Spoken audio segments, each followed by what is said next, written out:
#21C Creativity, critical thinking, communication. Arav and Meera were excited. Their family was going on a road trip. Once the trip started, the children noticed that the road had started looping and climbing. As their car climbed higher, the air became cooler and they saw tall, snow-covered peaks in the distance. Wow! What are those huge things, Dad? Meera asked, pressing her face against the window. Those are mountains, Meera, replied Papa. Papa, why do we not have any mountains near our house? Arav asked curiously. Papa smiled. That's because different places on the earth have different landforms. We live in the plains, where the land is flat. But some places have mountains, like this one. So, does that mean there are other types of landforms, too? Meera asked. Indeed, there are. Let me tell you more about them. Now, think and answer. 1. Look around your neighborhood. Describe the kind of land you see around you. You can also draw a picture of it in your notebook. 2. After you have read the chapter, identify the type of landform found where you live, and write its name in your notebook. Now, let us join Arav and Meera as they learn more about landforms. Asterisk 42. Landforms of the Earth. The surface of the Earth is not uniform. Some areas are elevated while others are flat. These variations, together, form the landforms of the Earth. Landforms form over millions of years and play an important role in shaping the environment and in supporting life. The major landforms on the Earth are mountains, plateaus and plains. These landforms are created by two main kinds of forces, internal forces and external forces. Internal or endogenic forces are forces that originate within the Earth's crust due to heat and pressure. These forces cause the Earth's crust to shift, bend or even break apart, leading to the formation of various landforms, like mountains, such as the Himalayas, plateaus, such as the Tibetan Plateau, and rift valleys, such as the East African Rift Valley. Forces that act on the surface of the Earth are known as external or exogenic forces, and include agents of change such as wind, water, rivers and waves, and ice, glaciers. These forces wear down and reshape the Earth's surface through processes like weathering, erosion and deposition.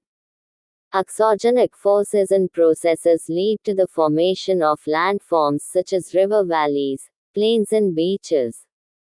The Indo-Gangetic Plains in India, the Nile River Valley in Egypt and the coastal beaches of Australia are examples of landforms shaped by exogenic forces. Mountains. Mountains are natural elevations of the Earth's surface that rise high above their surroundings. They are characterized by a broad base, steep slopes and a sharp and narrow summit. The highest point of a mountain is called its peak. Some mountains stand alone, while others form part of a range, a series of connected mountains that run in a line. Asterisk 43. Mountain ranges found in high-altitude regions are often covered by snow throughout the year. Landforms that are lower in elevation, with gentler slopes and rounded tops, are known as hills. Mountains are formed in different ways. Let us look at some of the processes. Folding. As you have learned, the Earth's crust is broken up into several large pieces, called tectonic plates, which are constantly moving. When two tectonic plates push against each other, the rocks between them get squeezed. This causes the rock layers to bend and fold, and rise up over time to form fold mountains. The Himalayas and the Alps are fold mountains. Faulting. When large sections of the Earth's crust move up or down along faults, cracks in the crust, block mountains are formed. A well-known example is the Sierra Nevada range in the USA. Volcanism. During a volcanic eruption, magma, hot molten rock from beneath the Earth's surface, escapes onto the surface. As it cools and solidifies, it gradually builds up into a volcanic mountain. Mount Fuji in Japan is an example. Mountain ranges around the world. One of the most well-known mountain ranges in the world is the Himalayas, which stretch across Asia and include Mount Everest, the tallest peak on the Earth. Other notable mountain ranges include the Rocky Mountains in North America and the Andes Mountains in South America. In Europe, the Alps mountains span multiple countries. Mountain ranges not only shape the geography of the regions they are in but also influence climate, biodiversity and human life. Let us understand how they influence the environment around us. Vegetation and wildlife in mountainous regions. Mountain slopes are often covered with montane forests, where tall, cone-shaped coniferous trees like pine, fir, spruce and deodar grow. These trees have thin, pointed leaves that help them survive in cold conditions. As the altitude increases, the forests thin out, giving way to grasses, mosses and lichen. Higher still lies the snow line, beyond which nothing grows and there is only bare rock. Niblet. Mount Kilimanjaro in Tanzania, Africa, is special because its summit is covered in snow, even though the mountain lies near the equator. This happens because Mount Kilimanjaro is very tall, it stands at nearly 6,000 meters. At such high elevations, temperatures at the peak can drop to a freezing -20 degrees Celsius at night.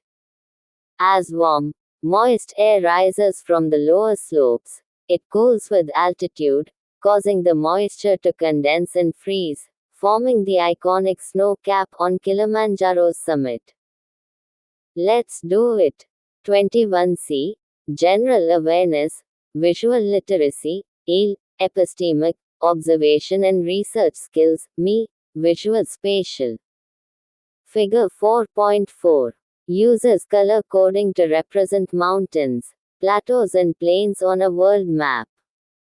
With the help of an atlas, identify a few other mountain ranges, plateaus and plains that are not included in Fig 4.4 and mark them on an outline world map using the same color code.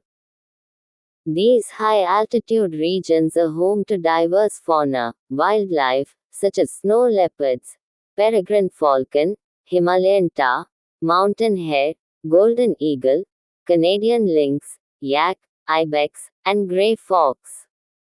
They have special adaptations, such as thick fur, strong hooves, or sharp eyesight, to survive in the mountain environment. Life in the mountains.